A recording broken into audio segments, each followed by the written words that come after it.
today's video we'll see chaos in qualifying. But first of all, if you missed the previous episode at Reverse Zandvoort, you can check that episode out. Yeah, I gambled on the hards. To be honest, it did kind of pay off, but then the rain didn't come at optimum time. But P6, I'll definitely take that as Zandvoort. It's a dreadful track for me. R&D wise, edging very close now to be able to purchase that major tyre upgrade that I've been saving up for the past 1,000 years as well. There are a few other things available. Major ERS is available. We are quite poor on the engine front too. Could do with an aero. I think Alonso's taking care of that. He's looking at a major weight redistribution upgrade there. But I'm going to hold off. We'll come back to that next week in Baku as well. Yes, in terms of R&D, we have brought Alonso purchased a drag reduction upgrade, I think it was. So that puts him back in front of Mercedes as well. Ferrari have brought a huge update to their home Grand Prix. That puts them in front of McLaren, and I reckon there's something on the engine too, because Haas have also had an upgrade too. As well, Audi have also brought some upgrades, as have the other local team of Racing Bulls. So yes, a few upgrades here and there. We'll have to wait and see how this shakes up the pecking order as well. One way to determine that, of course, is with qualifying here at Monza at the Temple of Speed. A good track for me, but what's going on here? What in earth is happening here? The Mercedes is out. He's crashed as well. My goodness, what on earth are the AI doing? As well, he is on board with Antonelli, the home favourite, and he's crashed into the back of Alonso. That was not me, by the way. And it's caused by my ex-teammate, Alex Albon, doing 2 miles an hour as well. I can tell you now, nobody got a penalty for any of this.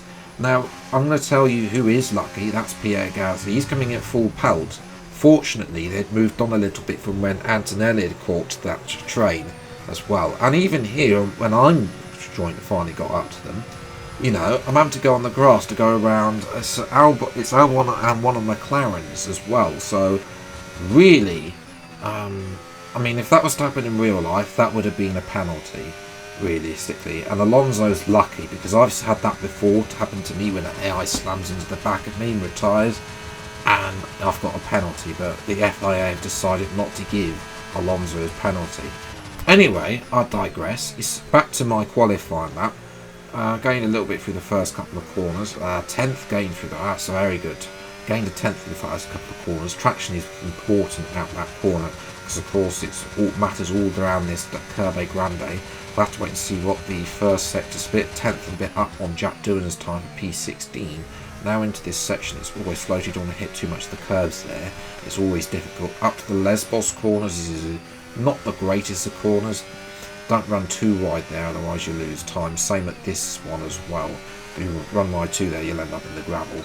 3/10 gain now. I'm going to get a little bit of slipstream from the Racing Bulls in front. Don't know which one that is, but probably qualifying at the back. Half a second up now on Jack Doohan as we go through to Ascari now. So I don't take any of the curves here apart from that exit one, otherwise you'll end up going on. Now down, this is where that straight from Ascari down to Parabolica has always been OP for the AI, and it's no different on F125. You go through Parabolicas and up to the line, 6.5 tenths gain. Is this going to be enough for a good position? And the answer to that question, ladies and gentlemen, is no. It's P15 as well. Leclerc 3/10, 18.3. I mean, yes. I mean, I'm not able to match that. Norris isn't able to match that as well. Ocon's up in P4, just annoying. Yeah, about 4 tenths to Alonso. That can happen for me. So we'll have to see what I can do from what will be 15th place on the grid. It's time for the race of today's Italian Grand Prix.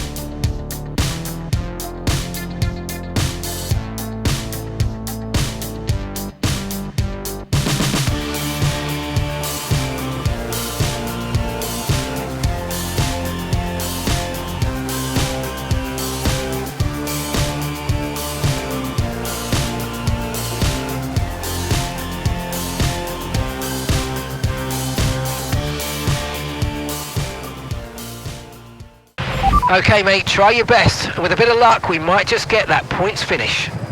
I think we can, but it depends on how close we are on a straight line. Race strategy is a bit interesting, so I'm thinking about going hard medium. I'm out of position. I don't want to be really getting stuck as well.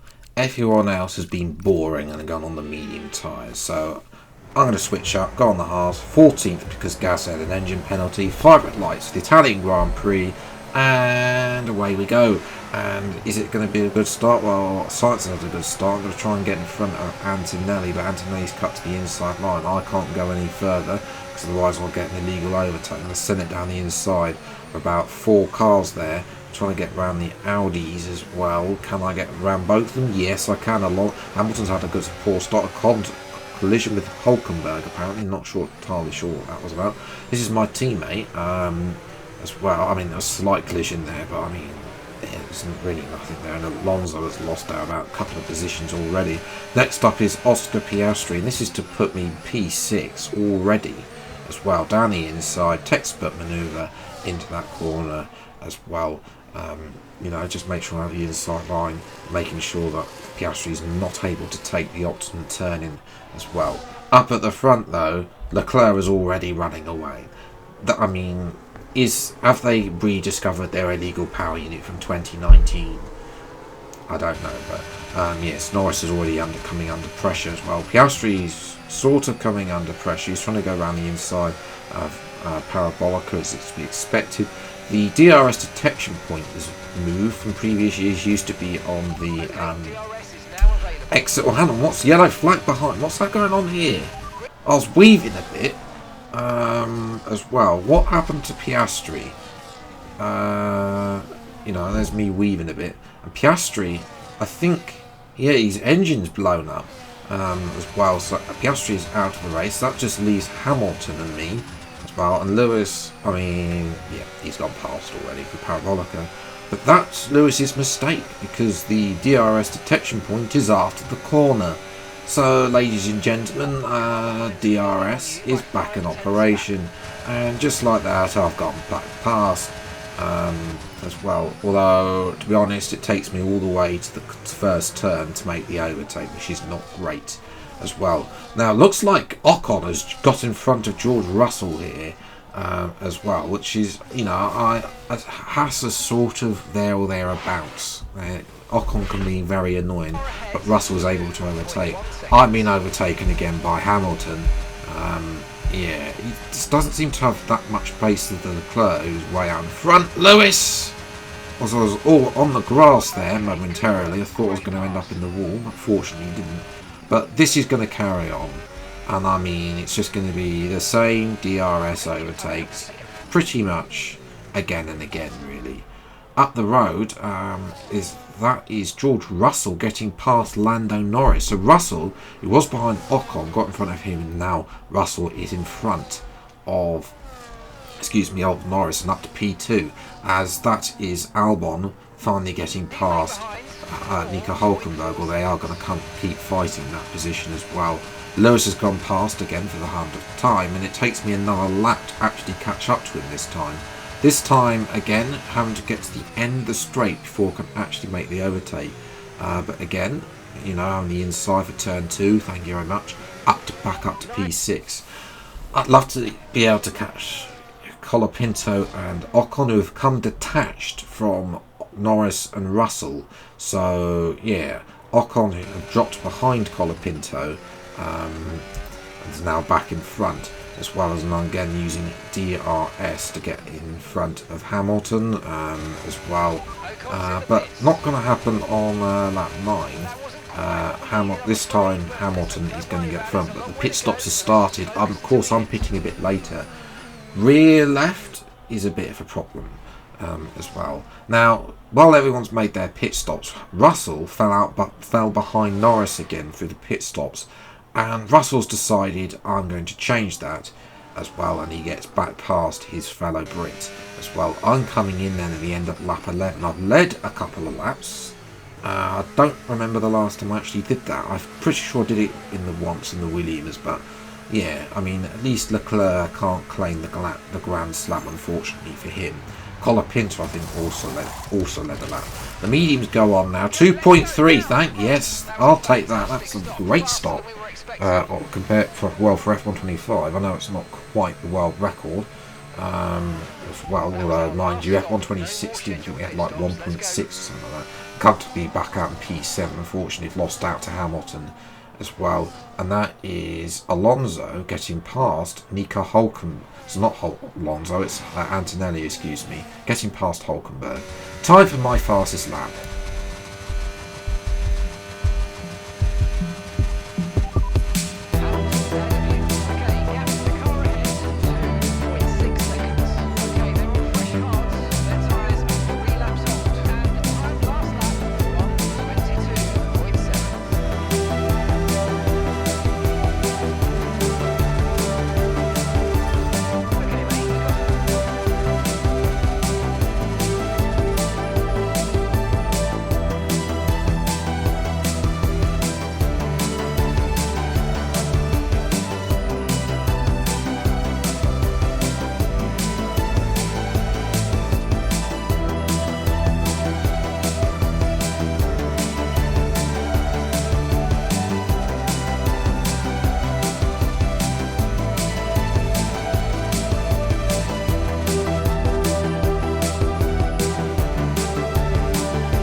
Just want to point out there, 22.8 fastest lap. As that is Alonso getting past Carlos Sainz. So Alonso had actually fallen behind Sainz in the pit stops as well, but now he's back in front. Sainz for sure will fall behind now. The Red Bull is a terrible car. Hamilton is caught up to Colapinto. But yeah, my fastest lap, 22.8. Not that great compared to Leclerc's flying around 21.7 as well. Hamilton, this is the last lap by the way, and Hamilton is not able to get Franco Colapinto. He is going to set the fastest lap of the Grand Prix though, 21.5. So look at that, 1.3 seconds faster, and then even Albon actually caught me at the end as my tyres just went off. So I definitely think after we purchase this tyre wear upgrade, engine power and ERS for sure as well. Yuki Tsunoda got driver of the day even though he finished 13th. So yeah, in terms of that, the pace was not great today, 22.8 as well. So realistically, that was not great for me. This car doesn't really particularly want to be fast in a straight line, which is a problem because Baku is next, and if Baku is anything going to be like what has been here, then we could have another Spain. I'm not joking, we could be out of points. In terms of the standings anyway, Leclerc's cut Norris's lead to 17 points, so it looks like we're going to have Ferrari versus McLaren for the championship. It's 2008 all over again, and that's in terms of the constructors as well, 14 points separating them. We are 11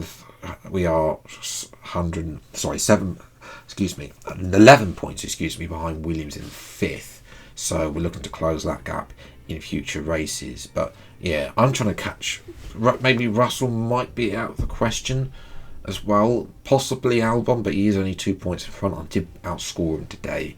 Depends if Albon turns up. If he turns up like he was winning Imola in Austria, then I can't beat that. Even though I did finish P2 in Austria. Yeah, Baku, Singapore, they're not the greatest tracks for me, so that's going to be a bit of a struggle. Brazil, I mean, anything can happen at Brazil. Could be a good race, could be a dreadful race. Vegas, I mean, there is an ongoing curse because it's season 2. If the past two career modes, F123 and F124, in season 2, Vegas, I've only done 4 laps on each race. And then the engine DNF. And I haven't had a DNF yet this season, so I reckon that if it is written in the stars that I'll have a DNF in Vegas, and then who knows what's going to happen at Abu Dhabi as well.